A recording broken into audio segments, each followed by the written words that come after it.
really, really matter for Steve in this matchup. So if it were to favor someone, I would actually probably argue with Snake, just because you know, Steve not having that mobility is going to put him in a lot of tough spots. We're not going to go through this journey alone. I got S-Nick joining me on the mic. What's up, gamers? We got Snake versus Steve. This is a crazy winners round 2 match. Right? Did they even play at a Kagaribi? Did it hurt and Ashimo run into each other in bracket? Hurt and Aquila, they... that's what I meant, yeah.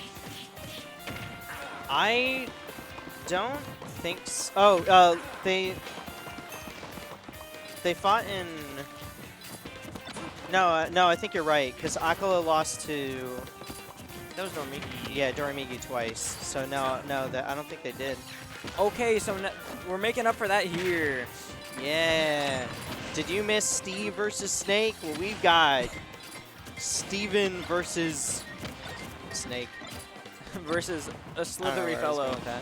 A slithery fellow. Versus the reptile. You know, gonna go on a little mini rant real quick. Have y'all seen these, like, YouTube lives that have just been, like, people playing snakes and Snake.io? Or, not Snake.io, Google Snake. And just, like, reading the chat and doing, like, the random, like, TikTok NPC bits from, like, 8 months ago. What? This is a real thing that is, like, popping up on, at least on my timeline, and I don't know why. Huh. It's first stock Coltman. Yep. It's relevant because his name is Snake. But yeah, there's a lot of people playing Google Snake for some reason. Getting a lot of subs on YouTube. Something. Maybe this is the way. You can Gift even say 50 subs right now, my and name. Kyle will host a Google Snake contest.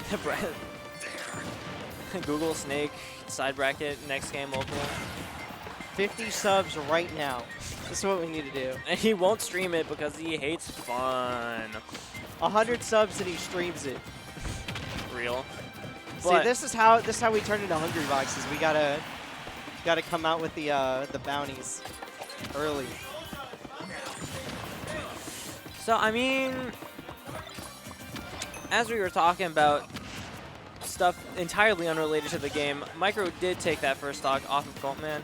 Thing is, I mean, Coltman is letting Micro get these resources here, because, like, as long as you got that grenade on hand, okay, I have to play my set. That woke me up. Yeah. I will pick up from where you're leaving off, though. I think one of the like biggest counterplays to Steve that people were kind of theory crafting when he first came out, when we really didn't know like how strong he would be, was just to camp him out. Like, it doesn't necessarily matter that he can get the resources if he can't get to you. And the thing is, that doesn't really work versus most characters because you have to play so perfectly around such strong tools. But Snake has such good tools for not allowing Steve to be able to approach at all that he can actually implement that strategy of just literally never letting Steve in at all because he doesn't have to. He is perfectly content to throw grenades over the wall. And oh my goodness, was that the timer? Now that didn't feel long enough. I feel like Coltman just traded it traded C4 a couple times. I did see the C4 sticky, and then it transferred to his ankle. I didn't see it go back though, and I guess neither did Mike because he wasn't ready for it. But both players just content to run it back. I mean, this is probably the best stage for both characters, so not too surprised. Want a quick and smooth transition.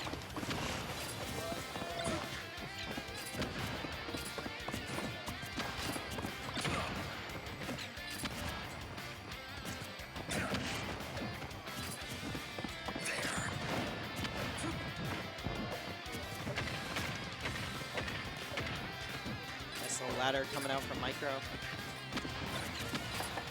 Yeah, I feel like a lot of the biggest struggle that I see out of a lot of Steve players is when they're put into a position where they have to be aggressive, just whether it's by nature of the matchup or being behind. That seems to be the biggest pain point for a lot of these like mid-level Steves. And I mean, Micro's good, but you know, he really does seem to be struggling to make these approaches because as you see right there, right, we're using the minecart to try and get out of the corner, which we have to do versus a character like Snake. It is our best mobility option. But Coltman was just completely ready with the coverage and had a great read on when he was going to try and escape that corner.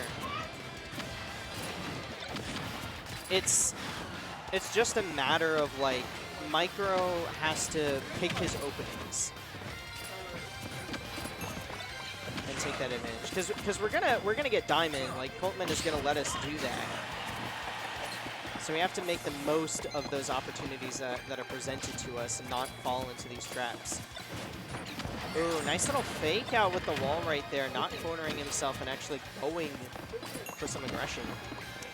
Like the slight adaptation, and actually gets in there with the back air and able to repair his tools, and we have another diamond in the back pocket. So despite the percentage, technically speaking, I don't mind this spot for Micro as long as we're able to get that opening and get that damage that Steve can pull off. Because Micro, he's not necessarily like known for it, but he can do the ladders. He can get a good like 70% off. Definitely solid in that department. Because there are some Steves that are content to, you know, get the down throw fair, whatever. He'll go for ladders. He'll go for up tilts. That's him. Oh, but never me mind. I guess he is gonna go for the. Technically, that was jab fair, but cut from the same cloth. Regardless, a really good opening for him. Speaking of really good. Speaking of really good, we got a really good commentator. We've got an also really good commentator, and their name is Ariel. Yo! And we've got really good Smash Ultimate. It's called Snake versus Steve. What are we watching? Kagaribi 15, am I right? Yeah? Yeah. Y'all remember that?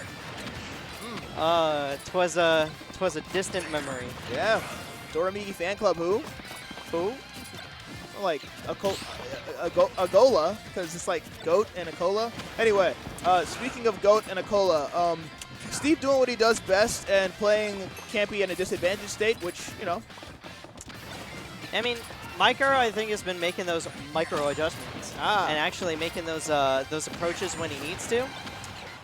Because he got a lot of damage off of that second stock. Right. And did a good job of like making use of that diamond, but Coltman is just absolutely shutting down this neutral in stock number 3. I can see it. Coltman sees a timeline. They're divining an up tilt after a roll-in. Unfortunately, that's not the reality we live in, and Micro lives for a little bit longer. Ooh. Coltman trying to convert off the jab 3, but going to get punished for it. That's right. You know, sometimes you think to yourself so confidently, yeah, my opponent's afraid of me. They're definitely going to roll in.